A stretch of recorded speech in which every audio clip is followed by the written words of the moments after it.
Good morning six class. आज हम आपको करवाएंगे अक्षरों का महत्व। अक्षरों के बारे में तो आप लोग बच्चों जानते ही हैं। जब भी कोई भाषा करते हैं तो भाषा सीखने के लिए सबसे पहले आपने क्या सीखे थे? अक्षर। आपने नर्सरी में केजी में पहले अक्षर सीखे, तो अक्षरों का महत्व। तो आइए देखें अक्षरों का महत्व। यह पाठ गुणाकर मूल्य द्वारा लिखा गया है। हमारे आसपास विभिन्न प्रकार की पुस्तकें रहती हैं। पुस्तकें तो आप लोग हर रोज़ पढ़ते हैं। अब तक करोड़ों पुस्तकें छप चुकी हैं। आज भी प्रतिदिन पुस्तकें छपती रहती हैं। प्रत्येक पुस्तक में क्या होते हैं? अक्षर। अक्षर हर पुस्तक में होते हैं। आज विभिन्न प्रकार की जो पुस्तकें हैं और विभिन्न प्रकार के अक्षर हैं। अक्षर ज्ञान के बिना मनुष्य की कल्पना भी असंभव है। यदि मनुष्य को अक्षर ज्ञान ही ना होता तो आज दुनिया का न जाने क्या होता। अक्षरों की खोज के विषय में लोगों के अनेक मत हैं। मत मतलब राय है, सबकी अलग अलग धारणा है। कोई कहता है कि हम अक्षरों को अनादिकाल से जानते हैं। कोई कहता है कि ईश्वर द्वारा हमें अक्षरों का ज्ञान प्राप्त हुआ है। ईश्वर ने अक्षरों की खोज की है, परंतु आज हम यह समझते हैं कि अक्षरों की खोज ईश्वर द्वारा नहीं वरन मनुष्य ने स्वयं की है। किस देश में अक्षरों की खोज हुई हमें यह ज्ञान नहीं है। यह धरती 5 अरब वर्ष पुरानी है। कितनी पुरानी है हमारी धरती? 5 अरब वर्ष पुरानी। प्रारंभिक 2-3 अरब वर्ष तक धरती पर कोई जीव जंतु ही नहीं थे।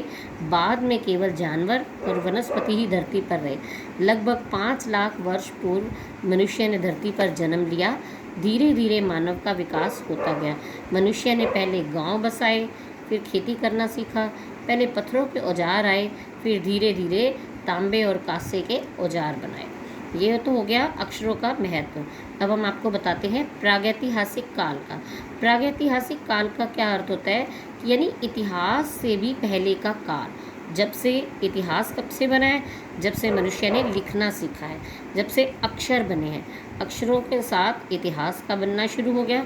और इतिहास से भी पहले जो काल था उसको बोलते हैं प्रागैतिहासिक काल।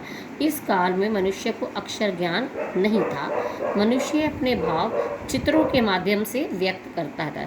आज भी हमारे भारत में अजंता और एलोरा की गुफाएं देखने जाओ तो वहाँ पर बच्चों हर तरह के चित्र बने हुए हैं।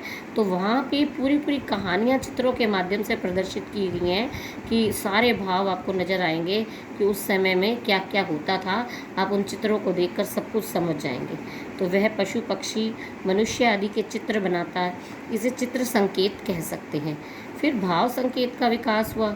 इसमें एक छोटे वृत्त के चारों ओर किरणें सी बनाकर सूर्य का चित्र बन जाता, तो अपने भाव हम किसी भी तरह से प्रकट कर सकते थे।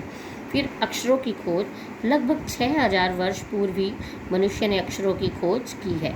अक्षरों की खोज के साथ ही एक नए युग का भी प्रारंभ हो गया।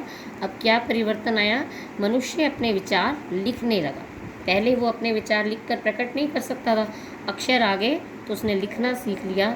अपने हिसाब किताब को भी वो लिख कर रख लेता था। तभी से इतिहास का आरंभ हो गया। अब इतिहास तभी से प्रारंभ होता है जब से मनुष्य ने लिखे हुए लेख मिलने लगे हैं।